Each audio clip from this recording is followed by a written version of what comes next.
దేవుడు అరిటాకుకు శిక్ష విధించాడని మీకు తెలుసా?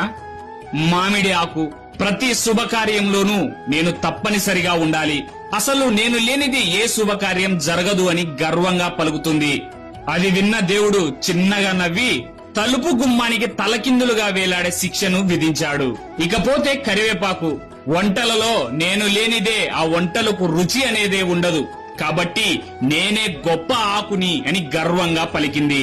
అది విన్న దేవుడు తినేటప్పుడు కరివేపాకును వేరి పారేసే ఆలోచనను మనిషికి కలిగించాడు.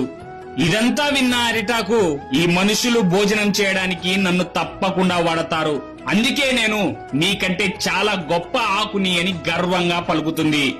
ఇది విన్న దేవుడు ఆలోచించాడు. అరటి ఆకులో తిన్నాక ఆ అరటి ఆకు బ్రతుకుని చెత్త కుప్పలో పడేటట్లు చేశాడు. తమలపాకు, నన్ను శుభకార్యాల్లోనే కాదు, నన్ను తాంబూలంగా వేసుకుంటే వారి నోటిని ఎర్రగా పండిస్తాను, నాకు సాటి మరో ఆకు లేదు, నేనే గొప్ప అని తమలపాకు పొగరుగా పలుకుతుంది. దేవుడు అప్పుడు దాని పొగరును అణచివేయాలని అనుకున్నాడు. తమలపాకును బాగా నమిలి రసం మింగి ఆ తర్వాత బయటికి ఉమ్మివేసేలా చేశాడు. చివరికి తులసి ఆకు, నన్ను కూడా దేవుడి పూజలో వాడతారు, కానీ నా చివరి క్షణాలు దేవుడి నిర్ణయం మీదే ఆధారపడి ఉందని వినయంగా భక్తిగా పలుకుతుంది. అది విన్న దేవుడు ఎంతో సంతోషించాడు. తన మెడలో తులసి మాలను హారంగా, తన పాదాల చెంత తులసి దళాలను, భక్తులు సేవించే తీర్థంలో తులసి ఆకులు ఉండేటట్లుగా పవిత్ర జీవితాన్ని ప్రసాదించాడు.